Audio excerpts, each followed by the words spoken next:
بسم اللہ الرحمن الرحیم۔ گناہگاروں کو ذلیل نہ سمجھیں اور نفرت نہ کریں۔ یہ ٹاپک جاری ہے۔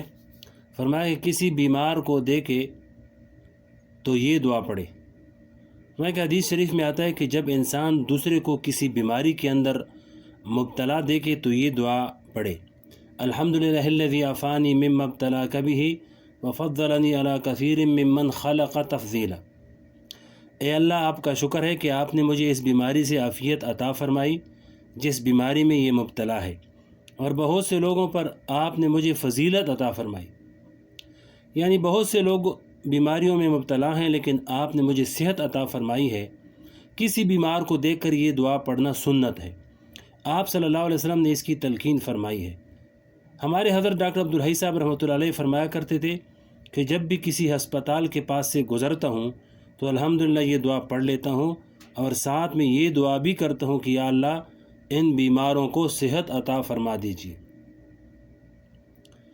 ہمارے ایک استاد فرمایا کرتے تھے کہ یہ دعا جو حضور پاک علیہ السلام نے بیمار کو دیکھ کر پڑھنے کی تلقین فرمائی ہے، فرمایا کہ میں تو جب کسی شخص کو کسی گناہ میں مبتلا دیکھتا ہوں تو اس وقت بھی یہی دعا پڑھ لیتا ہوں۔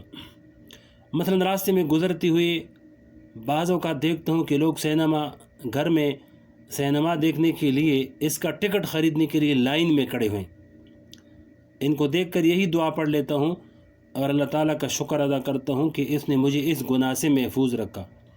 اس دعا کے پڑھنے کی وجہ یہ ہے کہ جس طرح بیمار ترس کھانے کے قابل ہے، اسی طرح جو لوگ گناہ کر رہے ہیں وہ بھی ترس کھانے کے قابل ہیں کہ وہ اس مصیبت میں مبتلا ہیں، اور اس کے لیے بھی دعا کرنی چاہیے کہ یا اللہ اس کو اس مصیبت سے نکال دے۔ کیا معلوم کہ آج جو لوگ گناہ کی لائن میں لگے ہوئے ہیں اور آپ ان کو حقیر اور ذلیل سمجھ رہے ہیں، کیا معلوم کہ اللہ تعالیٰ ان کو توبہ کی توفیق دے دیں اور پھر وہ تم سے آگے نکل جائیں۔ اس لیے کس بات پر تم اتراتے ہو؟ لہذا جب اللہ تعالیٰ نے تم کو گناہوں سے بچنے کی توفیق دے دی ہے تو اس پر اللہ تعالیٰ کا شکر ادا کرنا چاہیے۔ اگر ان کو گناہوں سے بچنے کی توفیق نہیں ہوئی ہے تو تم ان کے حق میں دعا کرو کہ یا اللہ ان کو ہدایت عطا فرما اور ان کو اس بیماری سے نجات عطا فرما۔ بہرحال کفر سے نفرت ہو، گناہ سے، معصیت سے اور نافرمانی سے نفرت ہو، لیکن آدمی سے نفرت مت کرو، بلکہ اس کے ساتھ محبت اور شفقت کا معاملہ کرو، اور جب اس سے کوئی بات کہنی ہو تو نرمی اور شفقت سے کہو، ہمدردی اور محبت سے کہو، تاکہ اس پر اثر انداز بھی ہو۔ ہمارے سارے بزرگوں کا یہی معمول رہا ہے۔ حضرت جنید بغدادی رحمۃ اللہ علیہ کا چور کے پاؤں کو چومنا۔ میں نے اپنے والد ماجد مفتی محمد شفیع صاحب رحمۃ اللہ علیہ سے حضرت جنید بغدادی رحمۃ اللہ علیہ کا یہ واقعہ سنا کہ جنید بغدادی رحمۃ اللہ علیہ کہیں سے گزر رہے تھے، ایک جگہ پر دیکھا کہ ایک آدمی کو سولی پر لٹکایا ہوا ہے اور اس کا ایک ہاتھ کٹا ہوا ہے اور ایک پاؤں کٹا ہوا ہے۔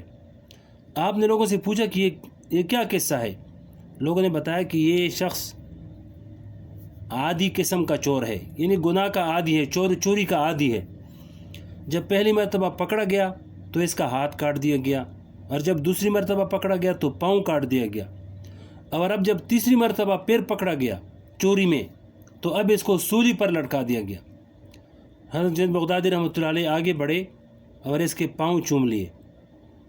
لوگوں نے کہا کہ حضرت یہ اتنا بڑا چور ہے اور عادی چور ہے، آپ اس کا پاؤں چوم رہے ہیں؟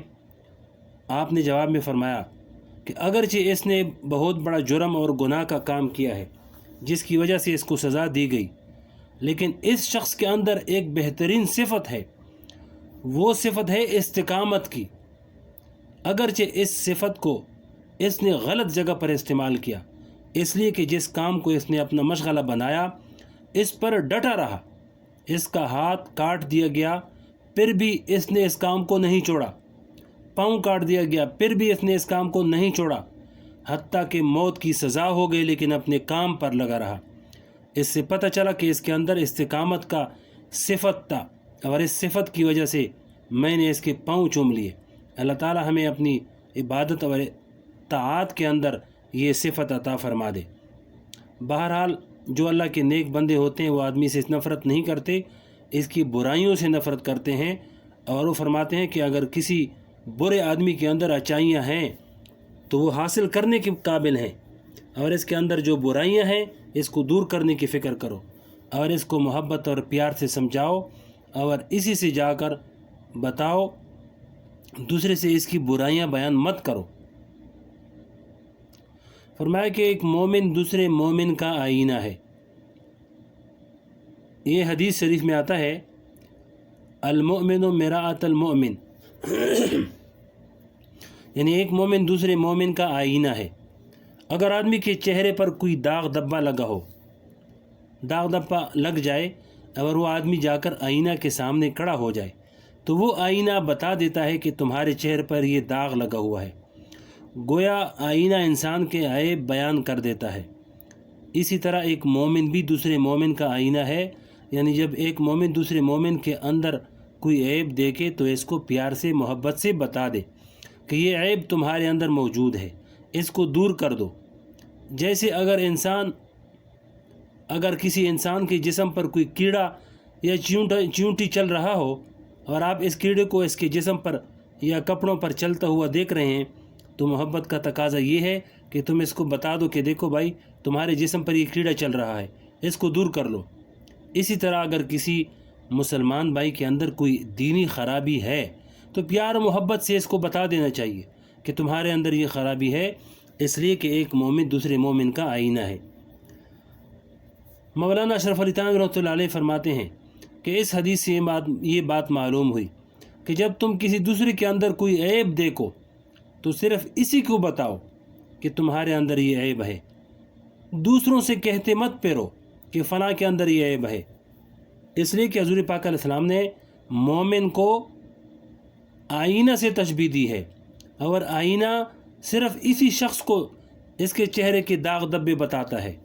جو شخص اس کے سامنے کھڑا ہوتا ہے وہ آئینہ دوسروں کو نہیں بتاتا کہ فلاں شخص کے چہرے پر داغ دھبے لگے ہوئے ہیں۔ لہذا ایک مومن کا کام یہ ہے کہ جس کے اندر کوئی برائی یا عیب دیکھے تو صرف اسی سے کہے، دوسروں سے اس کا تذکرہ نہ کرے کہ فلاں کے اندر یہ عیب اور یہ برائی ہے، کیونکہ اگر دوسروں کو اس کے عیوب کے بارے میں بتاؤ گے تو اس کا مطلب یہ ہے کہ اس کام میں تمہاری نفسانیت شامل ہے، پھر وہ دین کا کام نہیں ہوگا۔ اور اگر صرف اسی سے تنہائی میں محبت اور شفقت سے اس کے عیب پر تنبیہ کرو گے تو یہ اخوت اور ایمان کا تقاضا ہے، لیکن اس کو حقیر اور ذلیل سمجھنا کسی حال میں بھی جائز نہیں۔ اللہ تعالی ہم سب کو سمجھنے اور اس پر عمل کرنے کی توفیق عطا فرمائے۔